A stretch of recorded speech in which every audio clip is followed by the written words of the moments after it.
Roswell, something happened.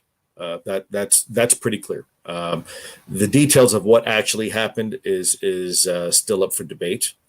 But there was enough significance to that event or events that predicated an official U.S. response, and not just operationally, meaning the deployment of people, but for a recovery mission, but also from a public affairs PAO perspective, where they actually had put out some statements about what happened in Roswell. I obviously wasn't around for Roswell. Me too. I did see anecdotal information, but you said something that was the first time the U.S. government was engaged, and I'll share with you that may not necessarily be true. There may be anecdotal information that indicates that perhaps the U.S. government was involved even before that. In purported recovery type activities.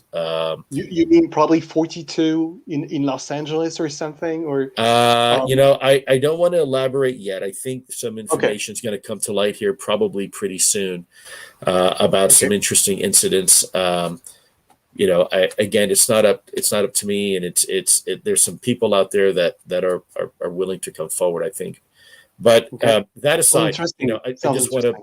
I mean, look, I don't know. I wasn't around for there. I'm just providing you the information that I was indicated to me. I think we need to be careful jumping to presumptions or assumptions that Roswell was the first event similar to what we're thinking about. That may not be necessarily true. Okay, so we talked. There was some talk about the Roswell crash site before. So the rumor, of course, is that that there was debris recovered. Also, there was the Los Angeles UAP incident in 1942. Is it possible, this is debris that is still being investigated by the U.S. government, if it is actually recovered? Well, I think people are now beginning to realize, and I kind of gave a few hints before, but Roswell may not have been the first event, and well known. I mean, there's been some reporting internationally as well that there have been some crashed vehicles, and they were obtained by local authorities, and there was some scientific study done on them. I want to be very careful not to go too far down the rabbit hole, but I've seen personally some documentation that's very compelling from a particular foreign country where they had a recovery of a vehicle, and they had some countries conducting scientific analysis on it, and after World War II, allegedly, parts of that vehicle were brought to the United States. Yeah. I think I know what country that was. It was a South American country, I think. Maybe Brazil. Damn it! Argentina. I'm not sure. I think it's Italy. Italy. Yeah, it was Italy. Yeah, that's as it was explained to me. I saw some documentation. Look, I don't want to get too much into the, conspiracy side of the house. There is some documentation that has been validated that was from Mussolini himself, and it's authentic. It's been proven to be authentic. The documentation, so certainly interesting. The OSAP investigation got into some pretty weird areas that really would be uncomfortable for the Department of Defense to investigate. Again, I don't want to comment on the OSAP piece because it's a bit of a damned if you do, damned if you don't situation for me. I've always made it very clear that I was not part of OSAP, the formal program, and I'm just gonna state that because I can't speak from an educated perspective about that program. My experience was on the AATIP side of the house, not OSAP. And from what I've told you, I will say this: from the people I spoke with, it was very compelling that the results of OSAP were indeed legitimate and were compelling. But I can't speak beyond that. Have there been any investigations as to the connection between remote viewing and UAPs? So you can interpret that the way you'd like. Wow, great question, Kurt. Historically, yeah, that there was some effort, particularly in the 70s and the 80s, during a program that one of my colleagues was responsible for, the Stargate program, and before that it was Brill Flame, and before that a bunch of other names. But Dr. Harold Pudoff can probably give you some more information on that. During our time in AATIP, we didn't really focus on that. We were more focused on the nuts and bolts. But yeah, there was some interesting information that was put out in the past about the connection between remote viewing and potential UAP activity. There was one, I think, alleged remote viewing session where they were remote viewing a particular enemy target, seaborne, a sea-based target. I'm not going to go into more detail than that. I don't know if I can. But apparently there was some sort of UAP activity associated with that. The problem is when you're talking about remote viewing, it's very subjective. And so you have to be very careful when you're dealing with data like that, because it's, at the end of the day, you need more information. You need information to substantiate. That may be one piece of the puzzle, but by no means can you put together the entire mosaic with just one piece of the puzzle. You need all the pieces to really, understand what you're looking at. Lue once said on a podcast that someone from the Pentagon told him that they knew that this phenomenon are demons. Although Lue didn't seem to believe it, I would love for Lue to expand on that. Well, Kurt, let me ask you this. What is a demon? Right? I think most people would submit to you that a demon is some sort of supernatural being that is based in some sort of religious doctrine and is usually, malevolent to some degree. But let's look at this from a scientific perspective. All things, by definition, are supernatural until they're explained, until they're normal, right? This cellular telephone I'm speaking to you on, and the Wi-Fi signals 100 years ago would be completely supernatural. And yet in some parts of the world, actually, if I show a picture, of somebody, then that's still supernatural. They think the soul is locked in the photograph. Everything is paranormal until it becomes normal. Everything is supernatural until it becomes natural. And that is the definition of it. It just means beyond our understanding of what's before us. I can't tell anybody with a straight face that something is or is not demonic, because it really depends on what is your definition of a demon.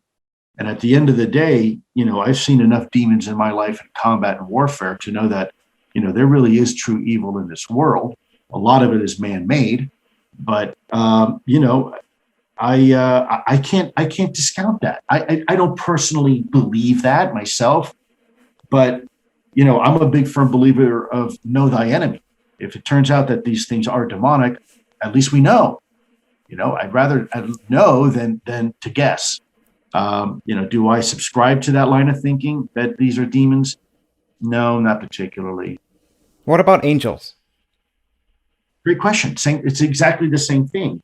Angels and demons, supernatural beings that we can't explain, that seem to fall outside the realm of what we consider being normal human behavior and normal human capabilities. Okay, let me steelman the question. Let me steelman it. When I say steelman, hopefully you're familiar with the term. I think what the person is getting at is that let's presuppose in a certain worldview that there's a deity that created the universe with intent. And one of the first creatures they created were powerful beings that have divine powers. Some of those are angels, some of those are demons. And then humans were created, or let's say the Big Bang was set off, and then humans were created via the process of evolution. So do you see evidence, or do you have friends within AATIP who believe that those are demons in that sense, or angels in that sense even? I didn't see that in AATIP, but I did see it in DoD leadership. I certainly am not going to confront someone's spiritual beliefs about something. The word angel comes from the word anhelios, of light, of fire. Think of Helios, the sun, right? Or sun. These are terms that have been given to explain supernatural beings and occurrences in during our existence. I am, for one, I despite being a scientific man, I am a very much a spiritual. I don't wear my religion on my sleeve, but I don't think that the topic of UAPs or even potentially extraterrestrials is necessarily against the idea of organized religion. When I went to Rome not too long ago, a year and a half ago maybe, and spoke to some very senior academics in the Vatican, they told me that in the 1600s, had you have told people there was no such thing as aliens, that would be considered heresy, because there is no limit to the dominion of God or the notion of God. And it's only been in relative recent history that we have put these limitations on what God can and can't do. There can't be aliens because we have to be the most divine representation of God. So I find that topic fascinating, especially as it relates to theology and philosophy and even sociology, our reaction to it as a species.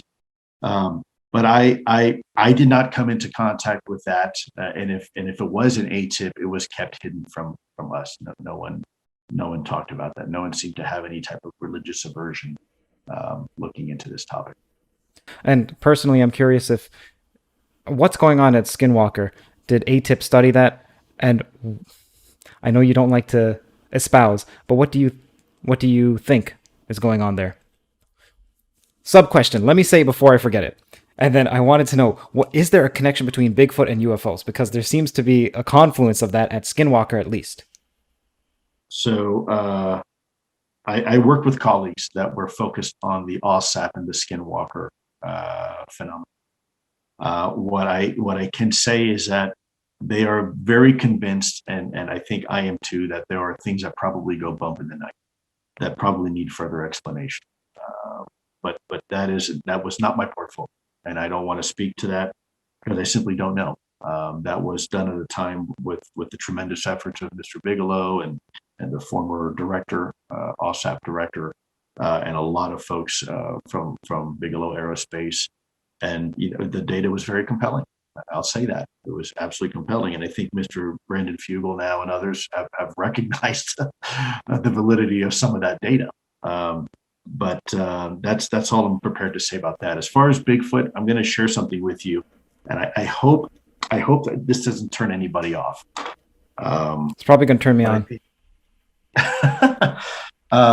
I had the great honor and privilege of speaking with some people from the First Nations Saskatchewan, Indigenous people, of the Lakota and Dakota bands.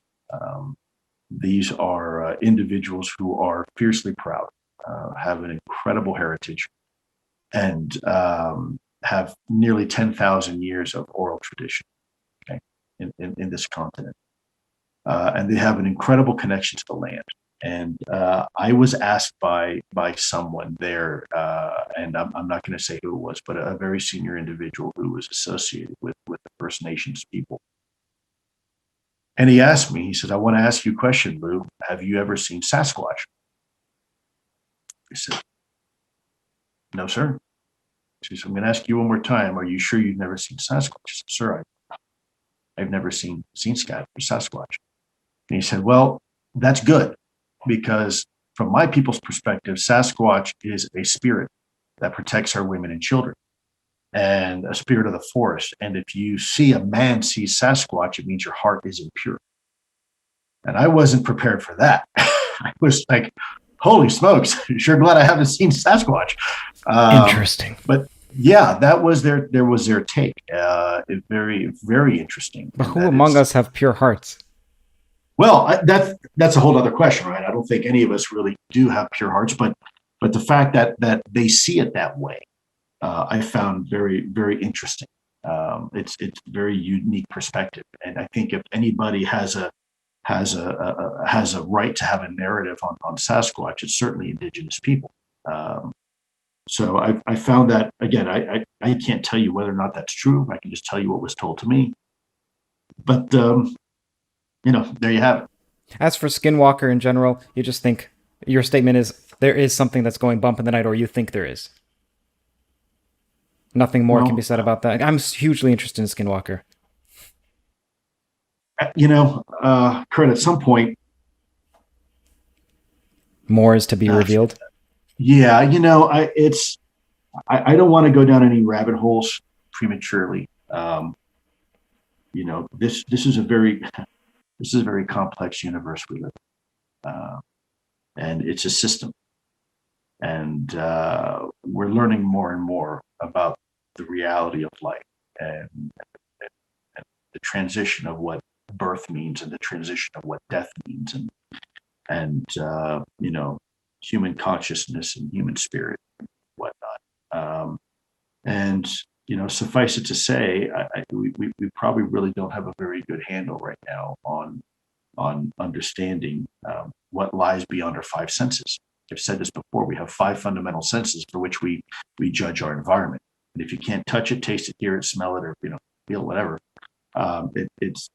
it doesn't exist. And yet the reality is 99.9% of the universe lies well beyond our ability to sense these things. We have Wi-Fi signals coursing through your body every moment of every day. We have cosmic radiation coming from the cosmos. We've got neutrinos that are flooding your body from the sun. And we've got cellular signals and radar signatures that are coming from the local airport. And all these are real. And I tell people, if you want to know the reality of the universe, look at a night sky one night and look how pretty it is. Now take a radio telescope and look at that same night sky. Look at it through infrared. Look at it through ultraviolet. And you're going to see things you've never seen before. And so by definition, 99% of our knowable universe, we can't even perceive. And then when you look at the scale of the universe, and I've said this before, if you look at, I was corrected recently that the visible galaxy, the visible known universe is about 90 some billion light years across, even though it's only been around for 13.7 billion light years, we think. That the actual the seeable universe right now around us is about 97 billion light years. And as big as that is in terms of us being this little tiny minute thing stuck in the middle of it, there is equally that amount of space, relative space inside every one of us. If you look at an atom, which is 1 × 10⁻26 in size in a mole, compare that to the human body, we have that same amount of space inside every one of us. There's a whole universe inside of us. And so the scale in which we live, unless something is 50 feet in front of our face, we'll never be able to interact with anything that is an order of magnitude above us or below us. We can't even see the cells in our bodies without a microscope. So there are these realities all around us that constantly that exist and that we are part of, and yet we cannot interact with. And by that definition, 99.9% of the universe falls outside of the realm of our perception. So who's to say that all of reality needs to fit neatly within the very narrow spectrum of the electro-optical frequency that we call visible light, when we know that that's not true? Same thing with acoustics, same thing with electromagnetic, same thing with everything. And I think it's foolhardy for science to presume that everything can be explained through the fundamental five senses and the scale in which we live, because we know that's not true. Look at dark energy and dark matter. Most of the universe can't even be seen. All right, even the fundamental forces. Who knows if there's more? Fundamental forces, right. Strong force, weak force, electromagnetism, right. So I think we need to remember, if you are truly a scientist, we must remain open to the fact that we are judging our environment through a very, very narrow lens. It's like sitting up on the bleachers, watching a football game at the very, very highest part of the bleachers and watching the whole game through a soda straw. You're going to miss most of it, So that would be my 2 cents. I want to ask you more about Bob Lazar. Maybe give me one sentence, your quick thoughts on him. Do you have any, or do you not want to talk about it? I don't know Mr. Lazar. I've never met him, and I don't know him personally. So, I think it's probably, as I mentioned earlier, I don't like to give my opinion, especially if it's an uninformed opinion. Right. I don't even like to give opinions about myself, quite frankly, let alone somebody else. So I'll probably politely, again, deflect that question as well. But Tom, I can Totally talk about. fine. I know Tom quite well. When I was looking up some interviews with Bob Lazar, that the aliens refer to us as containers, or at least he read that. He can't substantiate it. Have you heard this, and what do you make of it? Not a clue. And who was that? You said Bob, was that Bob Lazar? You said? Yeah. I can't speak for Mr. Lazar. I've never met the man. Don't know. He was not part of the AATIP effort, and therefore I can't expound upon that. I wouldn't even know where to begin with that. I have no idea. Between you and I, this is like a foray for me because my background is in physics and math, and I had no idea that people were so divisive when it comes to Bob Lazar and just individuals in this UFO community in general, that if you say you believe them, then you're ostracized, or if you say that you don't believe them, you're also ostracized by a certain subset. Do you have views on Bob Lazar, whether you find him credible? I've never met him. I don't know his background. I don't know his story. I do know George Knapp. He's very credible. I don't know anything more than I guess George Knapp may have helped break the story at one point. But I don't know Mr. Lazar, and out of due respect for Mr. Lazar and his family and his friends, and colleagues, and those in the community, I don't have a comment. You know, that's part of the problem. People offer a lot of what they think instead of what they know, and so when you mention someone like that, people automatically, well, I think this, I think that. Well, okay, I respect that, but the question is, what do we know? And right now, I don't know a whole lot about Mr. Lazar, so it's not fair for me to really provide any type of opinion one way or the other. I'm not going to ask you about if you believe Bob Lazar's story, but I want to ask you, are you aware of Bob Lazar, who he is? I am. I'm aware of Mr. Lazar and his story. I've never met the gentleman. I couldn't tell you one way or the other. Golden rule I have, if I haven't had a chance to meet you, I usually keep my mouth shut.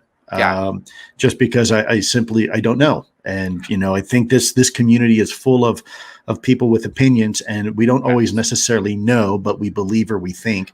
And so because of that, I think I'm just going to keep my comments to myself because I simply don't know.